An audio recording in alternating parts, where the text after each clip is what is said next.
Hello ladies and gentlemen, my name is Dietrich and this is a C4 Corvette, a 1995 coupe to be exact. I absolutely love Corvettes. A buddy of mine was gracious enough to let me borrow this vehicle today to review it, and I am excited to review it for you. What we're going to do is we're going to have a look at the styling on this 95 Corvette. We're going to have a look under the hood and check out the engine and the transmission. We're going to have a look at the cargo area, and we are going to have a look at the interior features on the best sports car America had to offer 29 years ago. And as always, if some of that sounds good and some of it doesn't, check the description below for timestamps. We're going to start by talking about the styling on this Corvette, and what can you say? It's a late C4 1995 model. I'm assuming anyone who is watching this video has probably seen one of these things in real life, but suffice to say, I love the way this car looks. The shape of it to me is still beautiful all these years later. It's one of those cars that really looks like it's going fast even when it's standing still. The original shape dates back to 1984. That was the first year for the C4 Corvette. And they got kind of modernized and smoothed out as things went along.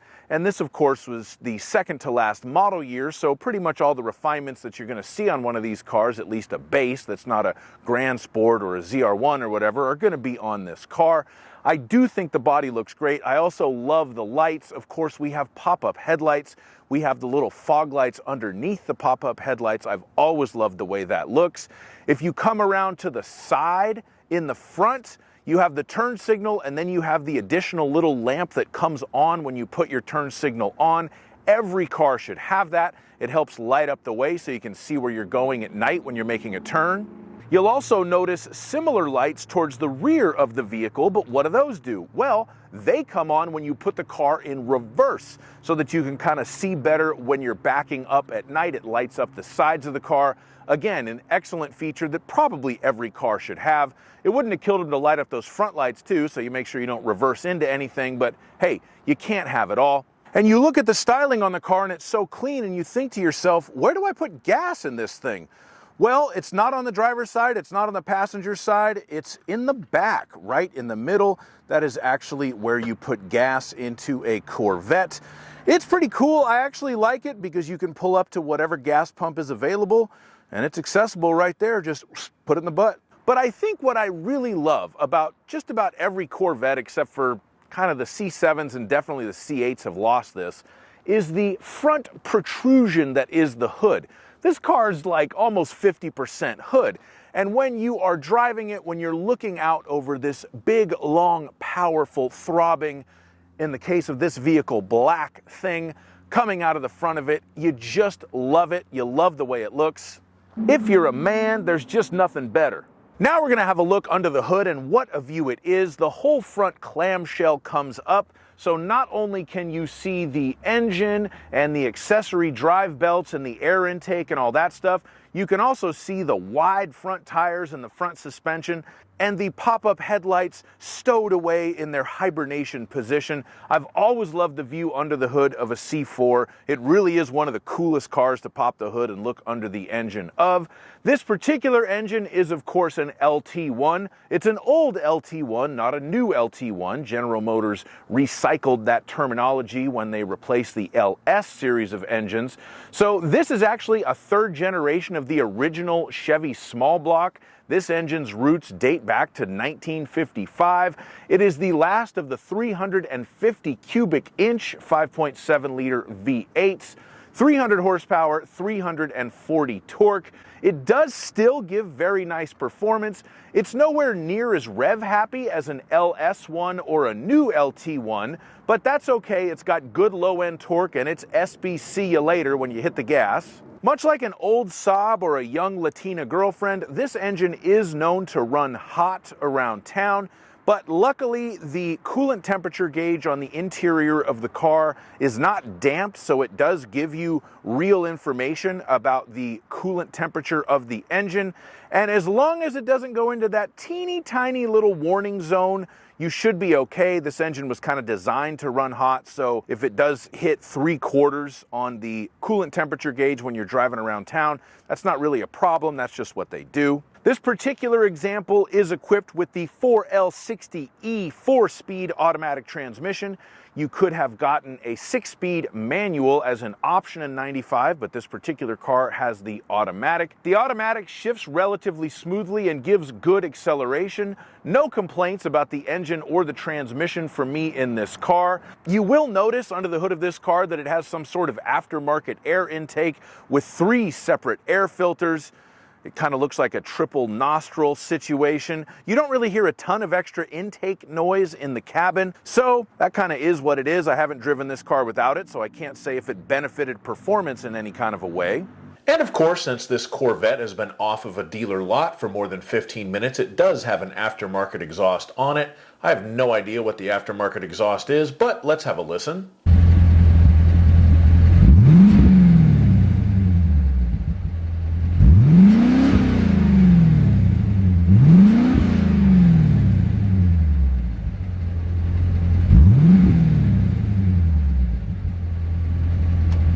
The later LS engines in the C5 and C6 Corvettes were definitely an improvement over this old school LT1, but this engine still feels nice. It gives you instantaneous acceleration as soon as you hit the gas, and I have very much enjoyed driving this car over the last few days. Now we're going to have a look in the cargo area of this Corvette. So we open the door, we come right down here on the inside of the door, push that down, and it pops open the glass hatch. You can tell that this is a genuine C4 Corvette because what is in there is a car cover. Of course, that takes up the space in just about any of these cars unless it happens to be golf clubs. So with the car cover out of the way, we can see what kind of cargo area we're working with. Really not bad for a 2-seat sports car. You definitely have plenty of room for luggage to get away for a week or so. Take it to the airport, leave it there, blah, blah, blah. This one does have the Delco Gold Series Bose stereo, and it is actually a very good stereo. One interesting thing about this car is it has dual front airbags. It has an airbag on the passenger side, but since it was actually designed before that was a thing, there's no room for a glove box. So, right here, if we push this button and lift up, that's actually kind of technically the glove box. And then there's all of your GM RPO codes, which you would normally find in the glove box on a newer Corvette or an older Corvette. One more very cool feature is it actually has an integrated cargo cover. If I can figure out, there we go, boom. If you do it like that, nobody can see what you're hiding in your C4 Corvette. Now we're going to start talking about the features on this 1995 Corvette, and I have the build sheet for the car right here. You can see up top is a bunch of stuff that I'm sure means a lot to some certified Corvette mechanics, but doesn't mean much to me. Down here we have some of the optional equipment on the vehicle, and not listed is keyless access, which this car definitely has. So watch this, the car's locked. If I walk up to it, you heard that click? I open the door, I close the door, and I walk away.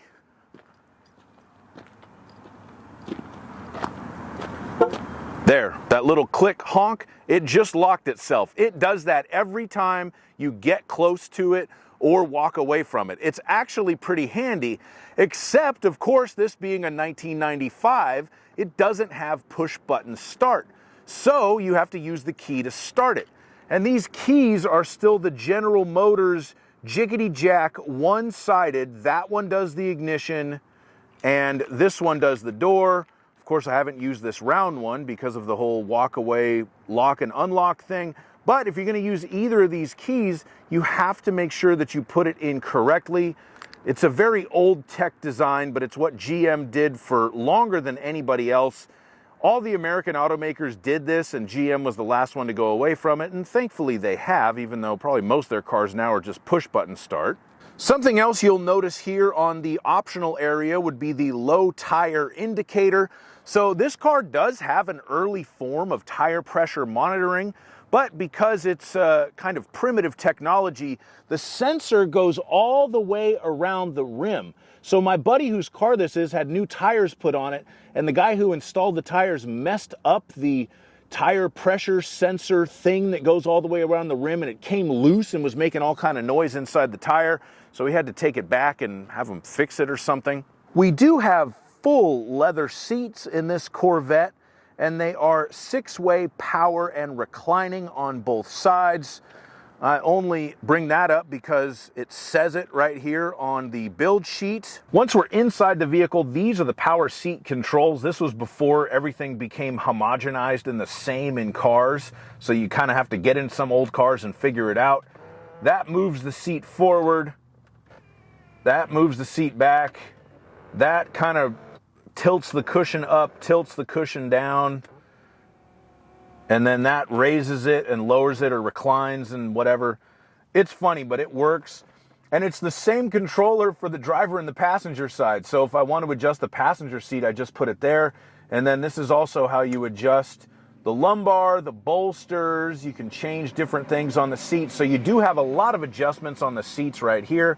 If you did get one of these cars with the adaptive suspension, this is where the control would be, but this has the standard FE1 suspension, which apparently is a little bit more comfortable. This is the Bose CD cassette unit. This is the best top-of-the-line head unit they ever put into a C4 Corvette. This was only offered as an option to 94, 95, and 96. So we have a single disc CD there, and then a cassette player there, and a whole bunch of buttons, most of which make sense, except for this CRO2 button. What is that? Well, apparently there's certain kinds of cassettes that play at different speeds. So if you have one of these CRO2 cassettes, you push that and it'll play it at the correct speed. I didn't even know that. And when I was a kid, cassettes were kind of still the thing that we all use. So I learned something new today. We have mostly analog gauges and a digital speedometer and information center. You can actually get quite a bit of information out of that as far as average fuel economy, trip odometer. You can look at different gauges digitally, even though they're also analog. I'm sure John Davis from Motor Week absolutely loved that. It is relatively high tech as far as cars from 1995 go. And at this point, this was already an 11-year-old design, so give them props for that. You also have automatic climate control, so you can change the temperature and the fan speed and set it all to automatic if you want. Although it should be noted, I'm pretty sure the air conditioner doesn't work in this particular car, but the heater does. And right here, if you can see it, this is where all the warning lights show up for the car. So it will tell you if your anti-slip regulation is active, if your passive keyless entry is doing something, if your battery is discharging, low coolant. Don't worry though, none of these lights are ever going to come on because General Motors cars run bad longer than most cars run at all. Back in the 90s, Mercedes-Benz said that they would not build a car with cup holders. Of course, they relented on that. General Motors was building cars with cup holders, but check this out. You thought that was a real bottle of water, wasn't it? Look at how small these cup holders are. You can fit the teeny tiny bottles of water. That's what a 12-ounce soda looks like. Hey, I'm sure they updated that with the C5, but if it makes you sad, you can just cover it up.